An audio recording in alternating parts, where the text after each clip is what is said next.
Ladies and gentlemen, let's get going with the session. And in the chair we have Mr. Anand Arni, former Special Secretary with Government of India. And we have Mr. Praveen Swamy, National Security Advisor at CNN IBN. And he was diplomatic editor of the Daily Telegraph London and writes on international strategic and security issues. He was earlier associate editor of The Hindu, for which he reported on the Kashmir insurgency and other security-related issues in India. He received the Sanskriti Samman Award in 1999 for a series of investigative stories on Indian military and intelligence failures preceding and during the Kargil War. His work on the Indian Army's counter-terrorist operations won him the Prem Bhatia Memorial Award for Political Journalism in 2003. In 2006, he also won the Indian Express Ramnath Goenka Excellence in Journalism Prize. Over to Sri Anand Arni for presidential remarks and then. I don't think I really need to introduce Mr. Praveen Swamy.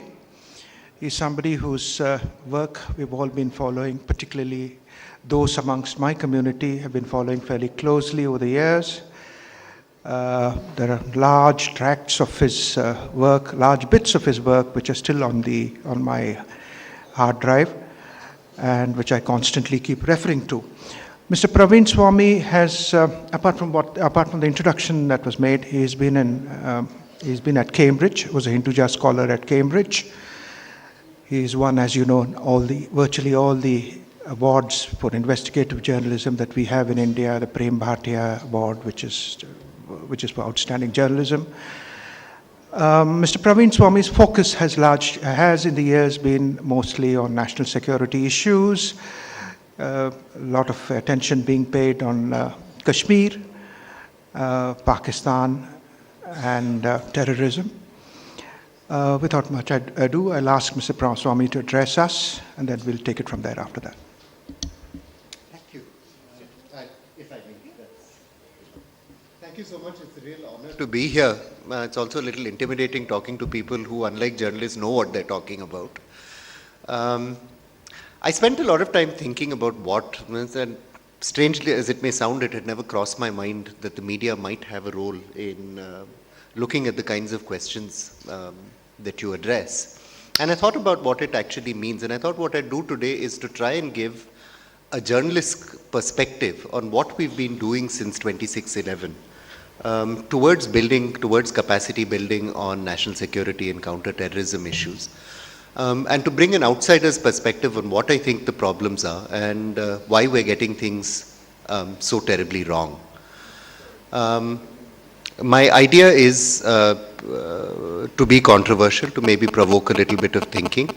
But I'll also make my 2 cents worth of suggestions on what the media and what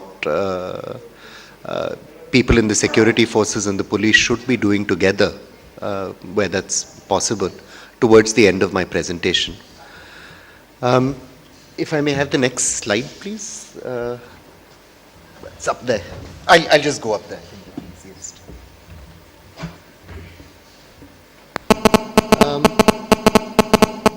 One of the nice things about being a journalist is you get a lot of time to sit around reading stuff in archives, and I found a fascinating sort of take on found these figures up about our national security situation. India has the lowest number of policemen per 100,000 population. Large-scale recruitment in the last few years has diluted quality. There's been no improvement in methods of application and the application of science to this work. Just out of curiosity, I'm sure all of you have seen these words time and time again. That's in the first Crime in India report, which was ever brought out in 1953, that text over there. And whoever wrote it, to my mind, was a very prescient man. But I thought I'd bring it up just to flag that many of the questions we are talking about are not something new or particularly shocking. They've in fact been part of generations of national security debate in this country, which nobody has chosen to deal with. The second slightly unusual point I'll make as a journalist, I'll talk through 3 things from a journalist point of view. An overview of what is happening in our major theatres of insurgency and what kinds of impact they might have on us. I'll look more closely at our responses to 2611, which Mr. Balachandran spoke about, but try to look at specifically what kinds of changes have come about or not come about as a result of that terrible experience. And finally, to flag what I think these responses will mean for a rapidly urbanizing country, for cities across the country in the coming decade or two. Well, I perhaps shouldn't say this as a person who makes his living from writing about insurgencies and other people in small wars. But on the face of it, we don't actually have a problem today. Last year, I think we lost some 3,000, less than 3,000 people all told to all forms of terrorism, insurgency across the country. To give you a scale, sense of scale on that, we lost some 125,000 people to traffic accidents across the country. Sometimes, the scale of what we talk about seems unmatched by the ground reality. I think that's actually a slightly misleading thing, because terrorism, as I'll go on to later, or insurgencies have consequences for the polity which far outreach their lethal consequences. But I thought I'd start with a slight empirical overview of what's actually happening on our insurgencies. Let's start with Jammu and Kashmir. Since 2001-2002, the peak of that chart, it's declined to virtually negligible single-digit levels. This year, we will probably see the first slight uptick in security force casualties in a decade plus. But again, to give you a sense of those tiny numbers at the bottom, which scrunched together on the PowerPoint, in per capita terms, about per 100,000 terms, the rate of firearms fatalities in Jammu and Kashmir today is roughly midway among states of the Union. It's certainly safer than the city I live in terms of per capita firearms fatalities. Violence has fallen for a number of reasons, which I'll come to in a second, but it's pretty much over.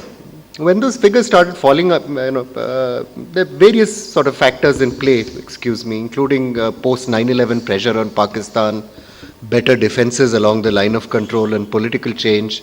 There's a ceasefire in place on the line of control, which makes infiltration extremely difficult. I'll come to some of the reasons on this a little bit closer. But when Jammu and Kashmir started getting better, many of us thought the Northeast was going to erupt as the next sort of big crisis. And again, we see the same thing. Manipur, I've just taken one example. It was the worst of these states. A dramatic successive fall since about 2007. Partly, maybe more troops have been pumped in. But there's no reason for it, because the conflict remains in place. You have a number of ethnic religious conflicts involving multiple tribes, hills people versus plain people, Hindus versus animists versus Christians. These are all heavily degenerated insurgencies where drugs, extortion, racketeering is going on. I don't know if some of you from the central forces will definitely have been there. But at most district headquarters, you still have the joyous spectacle of government servants giving over a percentage of their monthly revenue on the first. The decline could again be for all kinds of reasons. Opening of job markets, a lot of Northeasterners moving to cities elsewhere in the country. Bangalore's a good example of that. You have social change within the Northeast itself, a new generation, maybe state power, the pumping in of troops. So again, we don't really have an agreed or consensual answer. And finally, the strangest answer, Maoists. We've been talking so much about it. It's declining too. Very, very strange that last year we have available. Come down very sharply, particularly civilian fatalities, but also security force fatalities, also Maoist fatalities. Very counterintuitive, very strange. Again, we can speculate as to some of the reasons about this. So you all will remember Prime Minister Manmohan Singh used to describe this as the biggest internal security threat. There may be various reasons for this. Popular resistance in many areas, atrocities by Maoists have alienated the local community. There are a variety of internal fissures within the Maoist movement. You may have seen in Jharkhand and in Bihar, for example, the major CPI Maoist has fragmented on caste lines. Everything fragments on caste lines in that region. This same process has been at play over there as well. Maybe there's an increased police presence, and perhaps most important, Maoists have not been able to extend their presence significantly into urban areas, particularly into trade unions and so on, which they thought would be fertile grounds for expansion. That hasn't happened. Again, we don't have any real study on this, real knowledge, real study, so we can only speculate as to the answers. as to why violence is falling. So I look at some of these numbers as a journalist and think, this is a very strange thing. This country is getting safer and safer every year. And yet, as I'll come to, the same thing is there in jihadist activity, though from 2012 you've had a slight uptick. You've had a number of recent bombings in various places. And you've had some disturbing trends. You've had the bombings in Hyderabad, the ones in Bodh Gaya recently, which were not so lethal but could have been. You've had the first case of a self-radicalizing jihadist group in this city, in Hubli, where for the first time the NIA has charge-sheeted some people with no contacts with any established jihadi group, but only reading material online, using online channels to eventually make contact with someone, but the radicalization happening completely online. You've had some new recruitment by jihadists in several areas, Darbhanga in Bihar, Aurangabad in Maharashtra, but nothing very big going on.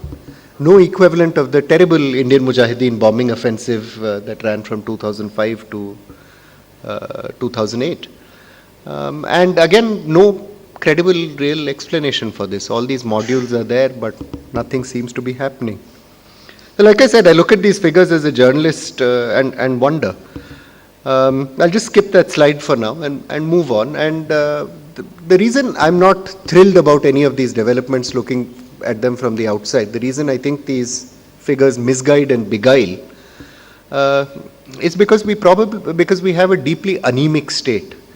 In a lot of our literature, we talk gross numbers. We talk about our enormous police forces, and the number look very impressive if you add the CPMFs in. You look at this giant army that was referred to. In per capita terms, actually, it's not that impressive. The United States Army, for example, per 100,000 population is a larger force than ours. Any of our police forces, you are all familiar with the ratios, are tiny sort of drop in the ocean forces. And for a variety of reasons, I believe the real problem lies in the fact that while for a number of social factors, political factors, violence has been in decline, we don't actually have the capacity to deal with these problems. And I'll come back a little later in the presentation as to why I think there is going to be more crisis than we imagine. You all broadly know the figures. After 2611, we had commitment in Parliament from the then Home Minister, Mr. P. Chidambaram, to bring the police strength to 1.6 million from 1.3 million. The real number even today for civil police hovers around 1.28 million because of attrition in various fields. This is the NCRB's data. The police public ratio stands at 134 per 100,000. Which is well below the United Nations norm, 250 per 100,000. And training, recruitment and technology standards are well below minimum required standards. One of the things I do as a private citizen is I serve on the Delhi State Security Commission. Many of the states have been setting it up. And we've been looking at the quality of recruits actually coming in. Delhi is an interesting state because it recruits on an all-India basis for its constabulary. And one of the shocking discoveries to me is that in India today, an undergraduate degree does not imply either numeracy or basic analytic skill or literacy. It's a meaningless criteria. We have objective style tests for recruitment because of fears that any subjective criteria will be misused. You're all familiar with those. But the objective style test, asks many interesting questions like how many states are there in India and how many spokes are there in the national flag. But it doesn't test competence or analytic ability in any way. So many of the people who end up being recruited have no policing capability at all. By way of contrast, the New York police test, which is online, and I commend all of you to read when you have the opportunity, has no fact-based questions at all. It only tests analytical skills, presents recruits with virtual scenarios of various kinds, and tests their capacity. So do you recall a license plate number after 10 minutes without being told that you're supposed to remember it, questions like that. But anyway, we have these situations. We've spent a lot of money on training courses of various kinds. But find that they're a joke. I mean, typically our overworked SHOs, which is, let us face it, they are overworked. As with any organization, 10% of the guys in his police station will be geniuses, 40% will be average, and 50% will be below average, 10% will be complete idiots. The SHO will typically send the 10% complete idiot for various courses because he doesn't want to relieve the competent personnel that he has available.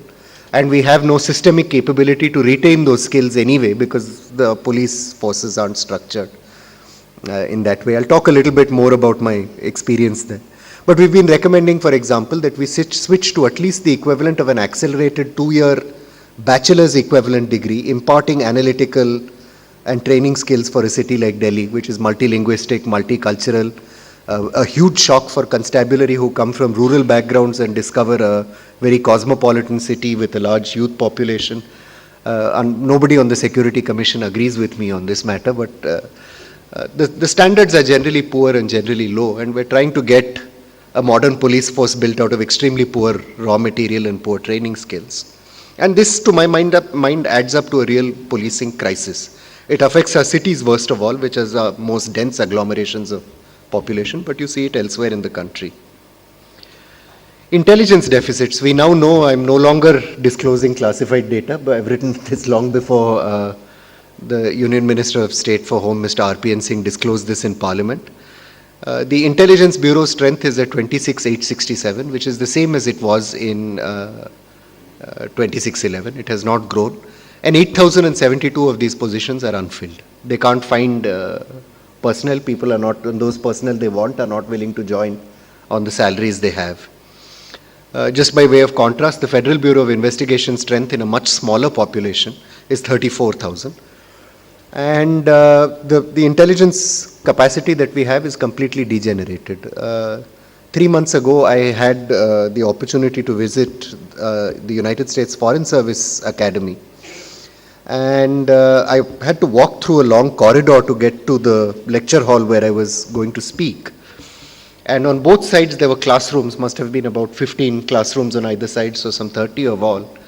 And there were people training in every language under the sun, small groups of 8, 10 officers, training in 30 languages on either side of this corridor. And it turned out that language skills and area skills were essential not only for their diplomats, but you had people coming in from various other services. Mostly very young people, and a skilled pool of languages and area knowledges being developed. In India, leave alone for our external capacities, we do not have a single institution, for example, that routinely imparts high-level skills in our Adivasi languages. Our training in the military services and some of the CPMFs in Kashmiri and some other northeastern languages, there's some rudimentary capacity, but extremely poor. And certainly at the officer level, these language skills, long-term planning of resources for people who will be deployed over periods of time simply do not exist. I would put it to you that even at the level of state police forces, these skills are actually very vital. In Delhi today, what is the language? We have a migrant population that grows exponentially every year, comes in from different states, different people, but our CID has no training facility to teach officers who will be monitoring these various communities the languages in which they operate. We have no such capacity at all. Even our central services relied for a very long time on recruitment from All India Radio's language services and so on and so forth. Today that pool has largely fallen apart. That pre-partition generation who had come in from various corners have largely moved on. And there's no systematic university level capacity to plug that deficit. Chinese, I am told, there's a fascinating story doing the round since floods were being discussed earlier. A couple of months ago, ITBP outpost in Ladakh arrested a fellow who crossed the border who spoke only Kashgari. And no interpreter was available in the area, and all the helicopters that could have flown him to Leh, where somebody could have been found, had gone to Uttarakhand. The army would not fly him in a small helicopter. They could only fly him in one because the rules required that there is a 2-man armed guard for this fellow. So as of 2 weeks ago, 8 weeks after he had come, he had still not been questioned because there was nobody to question him, and the roads were cut off. These are slightly comic incidents, but they tell you about the anemia of a system as well. How much systematic capacity do you actually have?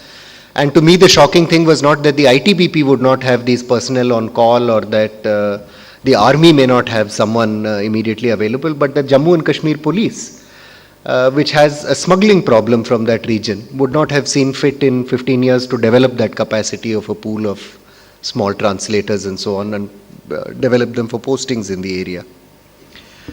Many of you will be familiar with the sad fate of our technical modernization, which is what the next slide is about. I've been following this through parliamentary queries and other inquiries over a number of years. The CCTNS, Criminal Tracking Network System, very, very basic piece of policing architecture. For those of you unfamiliar, it's basically meant to make police station data all over the country available everywhere in real time. This is something all advanced police forces are meant to have. It was meant to go online in 2011, still does not exist.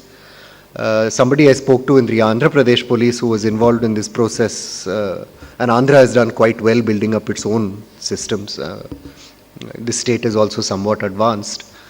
Said that they had suggested that instead of having this gigantic system with archival retrieving and multiple language querying, that they start with year 0 and at least develop it over 10 years. But he said various wise people in the MHA told him not to talk nonsense. So now they have this system which keeps crashing and does not work. Eventually they will solve these problems.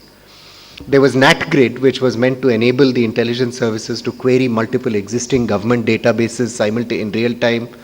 The first problem, I say this as an outsider, seems to be that the system is not working very well because of the massive amount of data it's handling. The second thing is there doesn't seem to be enough of an analytical pool to actually create the appropriate kind of queries to find information in it. And the third thing is that to access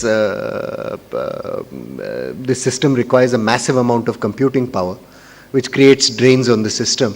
What I can say as a journalist, again observing things from outside, is that there has not been a single prosecution since NatGrid began working experimentally based on NatGrid data. Finally, there's the NCTC. You now know it's on hold because of constitutional issues, but there are also concerns over the utility of the enterprise. Again, I'm providing a journalist's perspective on this. But it's all very well and nice to have an American-style thing with giant video screens and big maps, and you can point your finger and lots of planes will go there. But when you have no information to put into the system, it's not a very useful thing to be coordinating against it. One of the things I did as a journalist was to ask police officers in several states doing counterterrorism investigations if they could think of a single case where information existed within the system but had not been shared with some other state where it may have been relevant and enactable. And the answer I got was no. Mr. Balachandran's report actually deals with this. In the case of 2611, there was a lot of information within the system which was shared, but the capacity to act on that information really did not exist. So I'm quite grateful in a way that we did not have more policemen at the Taj Hotel that day, because the only outcome would have been they would have got killed because they are not trained or equipped to deal with these situations. You'd have had a few more dead people. And sadly, nothing has changed right now, because from the bottom upwards, the system has lost the capacity to generate information flows, at least as far as I can see. In the Bodh Gaya case again recently, there was a lot of information from interrogations and so on that an attack is possible and likely. But you will never have intelligence that tells you that at 3 o'clock or 3:15, two fellows will come with a green bag and plant it. That will be very, very rare. Even the ability to enforce basic protective protocols are not there. Some of you may have seen a program I did on CNN IBN after the Bodh Gaya blasts. One day afterwards, when a red alert was announced, I asked my reporters in 7 cities across the country. We put together a bomb inside a pressure cooker using a little bit of Vaseline and maida instead of ammonium nitrate. But with everything, with a detonator, with a timer, with all the works encased in a pressure cooker. And I asked 7 reporters to visit 7 famous temples around the country, carrying this in their rucksack and a concealed camera. Not one of the penetration attempts was foiled except at the ISKCON temple in Bengaluru. All the other 6 went through, and we were able to have the ID in place, the mock ID, for 3 hours before we removed it from the venue and left. And these included some very, very famous, well-known temples 24 hours after a national alert had been sounded and we had been promised. So again, one of the things journalists do is to actually test what our politicians say they will be doing. And when this testing process goes on, often it's found deeply lacking. The case of the boats in Mumbai is quite interesting. When you look at how the system works, again, I look at this as an outsider. After 26/11, it was, coastal security was deemed a key concern. Boats were purchased. A lot of boats were ordered from a Goa shipyard. One of the things I discovered when I visited these boats was that no staff had been trained to actually use them. And for those of you with marine backgrounds, being on a bouncing boat for a length of time is not a pleasant experience, particularly in the monsoon months. There were some amazing things. I don't want to be too graphic, but the boats were supposed to patrol for several hours on end. But whoever designed them had not thought that maybe the personnel will need a bathroom. There were no budgets for fuel and maintenance. The state government was supposed to pick it up from somewhere. And they had these state-of-the-art engines that allow the boat to move very fast, but apparently also suck in a lot of silt. So the engines kept conking off. And by the time I've revisited now Raigad and Thane, more or less on an annual basis, most places this patrolling effort has simply practically stopped. I don't know what the situation is on the Karnataka coast or the Gujarat coast, but I suspect, it's just a guess, that it is not dramatically different. And firstly, this planning process does not seem to ever involve the end user and ever involve any systematic long-term planning. There's always a reaction. The person who decides to buy the boat will never consult the person who is going to use the boat or seek the expertise of a person who has used a boat and may be able to point out some problems. If you read the Ministry of Home Affairs annual reports on these coastal things, it is analysis of gaps and vulnerabilities.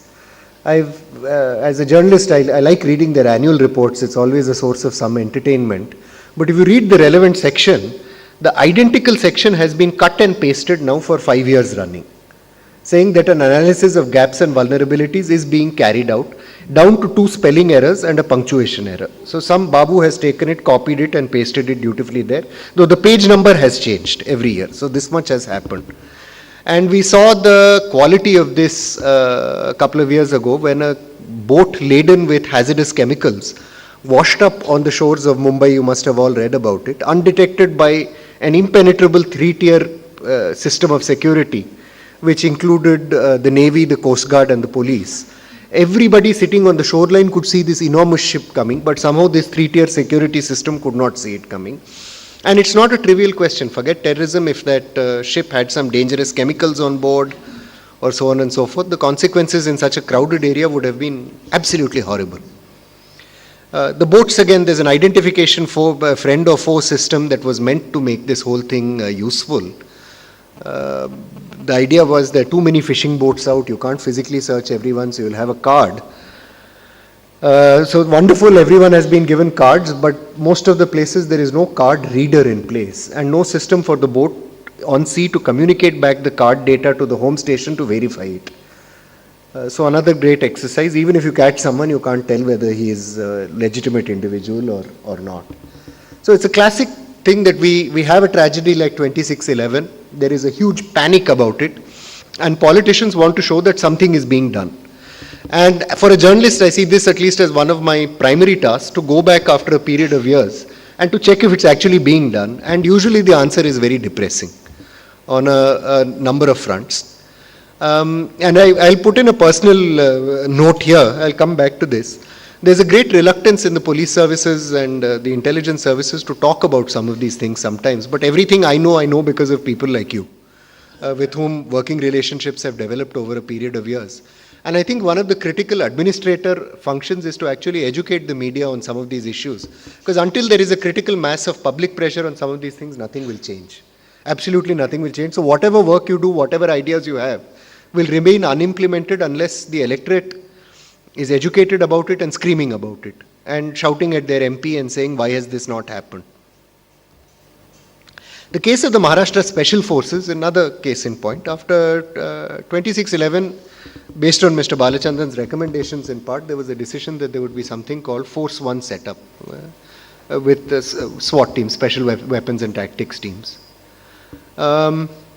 Wonderful, they bought a lot of nice guns, fancy uniform, fancy vehicle, but there are no firing ranges to train and no proper exercise facilities in Mumbai city itself. And I'm sure there will be constraints of the level of ammunition, expenditure, so on and so forth. The way these these weapons were bought itself was quite interesting because there was a terrible rush at the time to do something. So a fellow was found in Hong Kong who allegedly had some experience in these matters. Said, you get us the latest things, whatever the latest things are. And he suggested such wonderful experience as anti-material rifles. Now, anti-material rifles, for those of you from non-security backgrounds, are things you use to knock out tanks in a battlefield. They're wonderful weapons. They're very, very useful to, say, demolish a wall at the range of 2 kilometers. But number one, you need to be trained very, very carefully to use them because of atmospheric conditions will have a dramatic impact on ballistic trajectory over range. The New York police uses them, for example, to knock out truck engines in high-speed pursuit on the highway. But you need a massive amount of training to do that properly. And the second thing is, in a densely built-up area like Mumbai, if you start using weapons like these, you may kill the terrorists, but you will kill a lot of other people also. But here the guns have come, nobody has been trained to use them effectively because there's no facility and you need to do it every day. It's not a casual activity. There was no nationwide integration system. So every state police force seems to have picked up weaponry, equipment, based on its own requirements locally, but there are no nationally laid out criteria and parameters or co-training facilities. Now finally there is this talk of this National Police Academy, Tactics and Training Academy in Madhya Pradesh. I don't know when it will finally happen or where the trainers for it will come from. You have NSG hubs created, but the facilities in most of them are pretty rudimentary. And worst of all, there's no first responder training at all in Mumbai. Every year, Singapore hosts exercises throughout the city where they game for various kinds of terrorism or disaster scenarios. And they do it on an absolutely routine basis every single year. And everyone from the media to the ambulance services to office workers are involved in this process because they want to test how well the system works. Here we don't even conduct our fire drills in most cities to evacuate buildings when a fire breaks out on a regular basis. I know from my own office experience that we allegedly have this exercise once a year and we all kind of casually saunter out for 5 minutes and then go back in and one fire truck fellow comes and signs something and everything is done and finished with. The overall public awareness of the need for these kinds of things is not there. And this is why, again, talking to the public about some of these things needs to be a part of your job, or I think the service's job, because until you have an informed public that comprehends the need for this and an informed media that comprehends the need for this, nothing will happen. There was an interesting experience I had in Delhi last year when there was a small earthquake. Buildings in central Delhi were shaken. And, after the Kashmir earthquake, there was a lot of publicity about what you are supposed to do if an earthquake happens. Go under the table or under a door frame.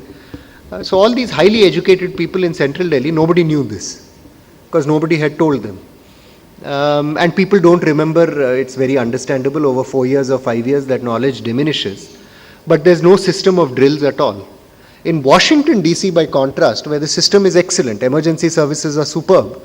When I was working there for a year at the United States Institute of Peace, I was stunned to discover that by law, I was required to buy a bag, keep bottles of drinking water in it replenished weekly, keep a torchlight which was windable up and certain basic kinds of equipment.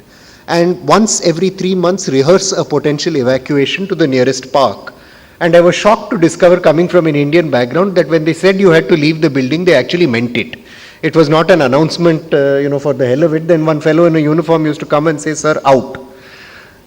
So this was a revelation to me. But the reason the system works is because it's rehearsed time and time again.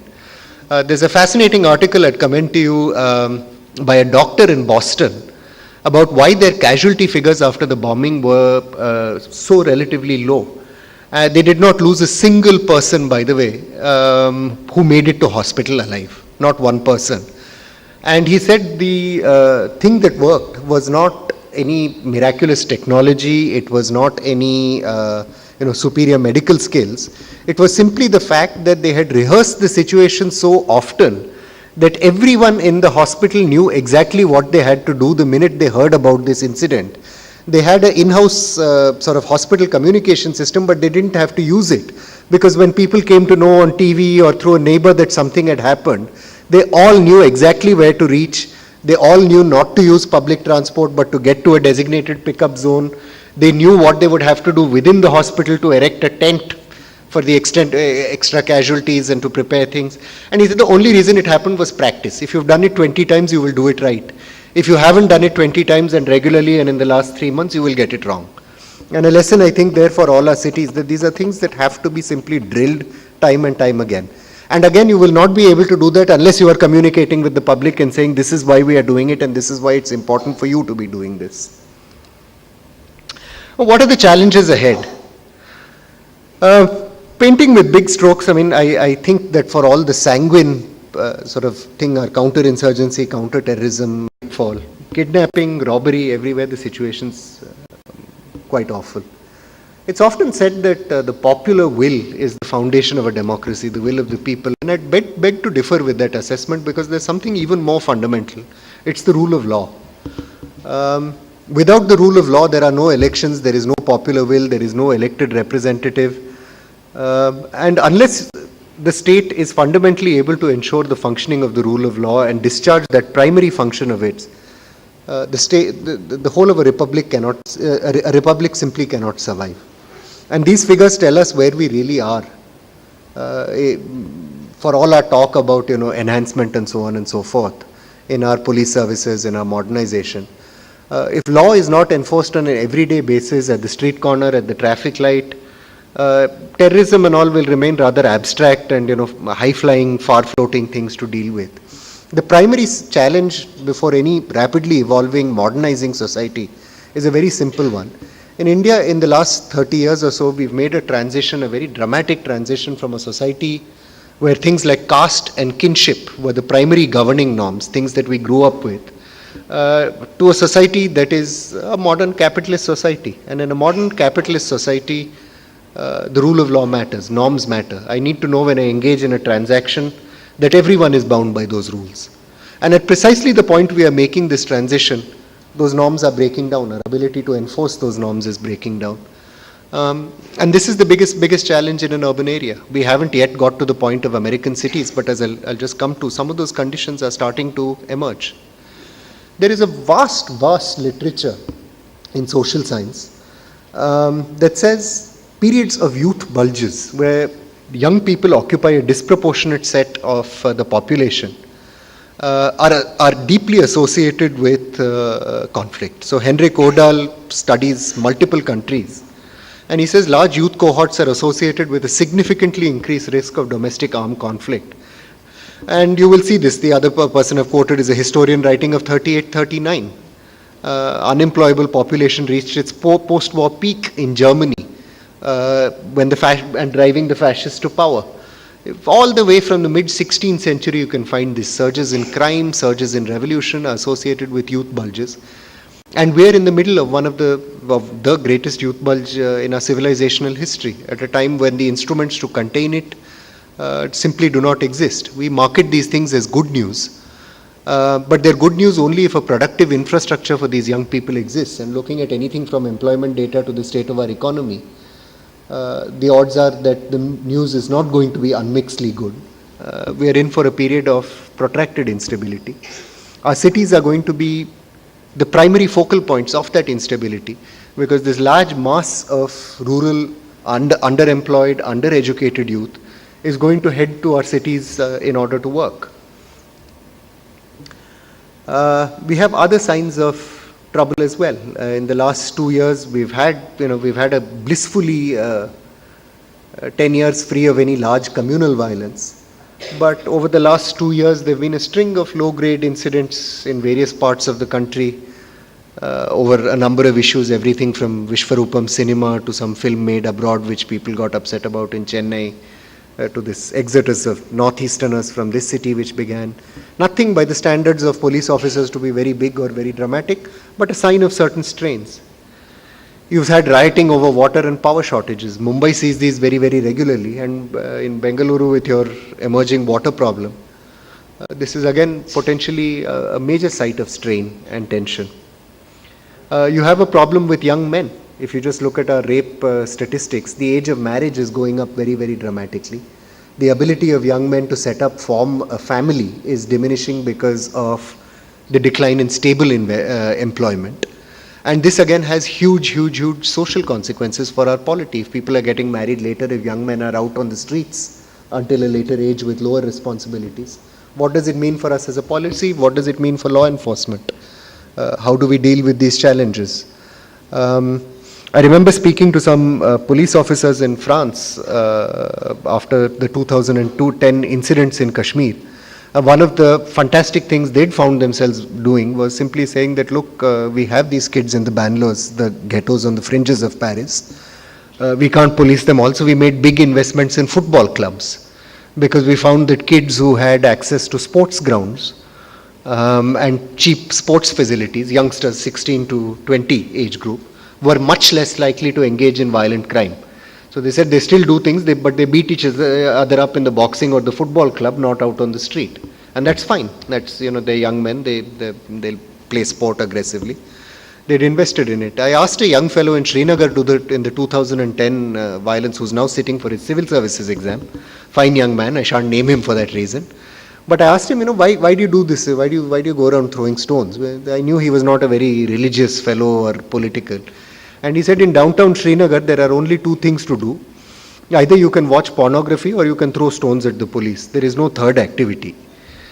And there is a lot of truth in this. I suspect in most of our cities you will find quite similar conditions for people.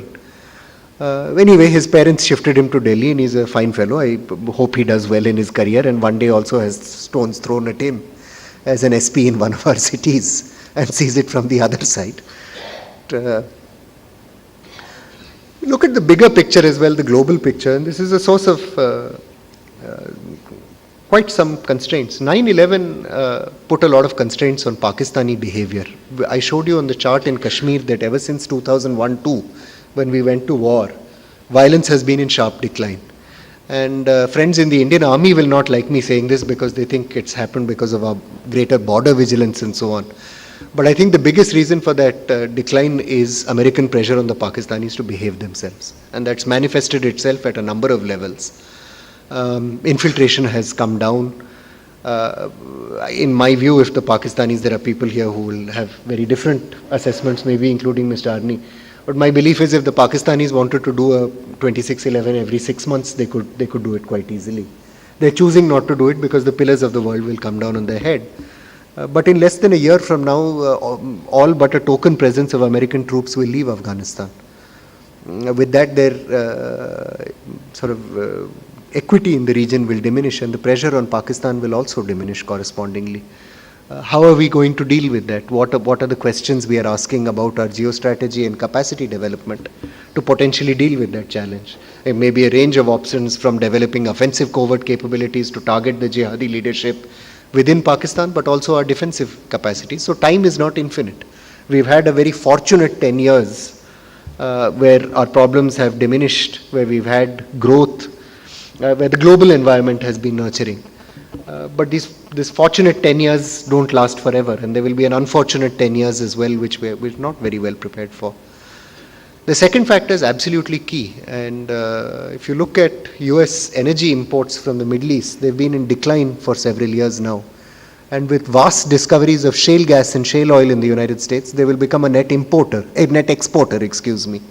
of hydrocarbon energy over the next decade. Their dependence on the Middle East will draw to an end. It already contributes every year to a declining percentage of US oil revenue. That means in the long term, their incentive for being a source of stability in the Middle East by physical positioning of troops and intervention will decline. They'll have no reason to be paying for a huge base in Bahrain. Their interests can be there are much cheaper ways for them to secure their interests. Two countries will remain that will remain vitally dependent on those hydrocarbons, which is us and China. And we will be competing for that finite pool of resources. There's a further problem. I mean, who will police these regions and ensure stability in them? Will we do it? Are we ready to make the tough choices that will come with out-of-theater deployment of our troops, potentially? Are we ready to think about an intelligence presence that is actually far more on the ball in this part of the world than we are today? Again, the time for these things is not infinite, and if you start developing the capacity today, it will be some years before you're in a position to do these kinds of things. The army is thinking about them. The navy, I find, is actually the most thinking force on these out-of-theater commitments. Maybe on a ship you have a lot of time to think. But I find elsewhere across government and the system, when I speak to people, I don't really get the idea that there is a lot of long-term perspective, particularly among our political class. Some people in the bureaucracy, in the services are thinking about these things, but not elsewhere. And finally, all around our immediate proximate neighborhood, the neighborhood is in a mess. Pakistan, we all of course know about. But in Bangladesh, an absolutely epic contestation between the secular and the communal forces in the country is underway. Myanmar is in a mess. The Maldives has become an exporter of jihadis to all corners of the world and is having a rising tide of religious fundamentalism. Just the other week I discovered, it's a little funny, but the Maldives Supreme Court has objected to the Maldives Lawyers Bar Association calling itself a bar association, saying that this has something to do with alcohol. But it tells you something about the climate in a country and what is going on in people's heads. Again, things for us to worry about. How do we deal with these challenges? I fear, let me sketch out the worst case scenario, because as a journalist it's my job to be alarmist and to maybe be a little provocative. But this period from 2002 onwards has taken place in historically anomalous circumstances. As I said, a favorable external environment, unusual levels of international growth, and a constrained Pakistan. These are three circumstances which, if you look over the past 60 years, have never coincided for India in the past. We had, after 26/11, a real opportunity to prepare, to realize that these were anomalous circumstances and to prepare for them. We don't know what crisis may occur and what crisis may not occur. But we certainly need to start talking and thinking about them, and I don't see that talking and thinking. I take responsibility for myself for this also as a media person. But when we host programs or shows, the discussions we are having today are exactly the same discussions we were having 20 years ago. Have some Chinese patrol crossed 100 meters on this side, and has someone done this? But on the broad gamut of capacity building, firstly discussing what our challenges are, and secondly a granular view of the capacity building issues before the country, there is almost no discussion. And having blamed myself for this, I will secondly blame all of you. Because if there is any one institution in our country which is hesitant to communicate in a lucid way with the public, it is our security sector. And by that I mean not only the police services and the intelligence services, but our military.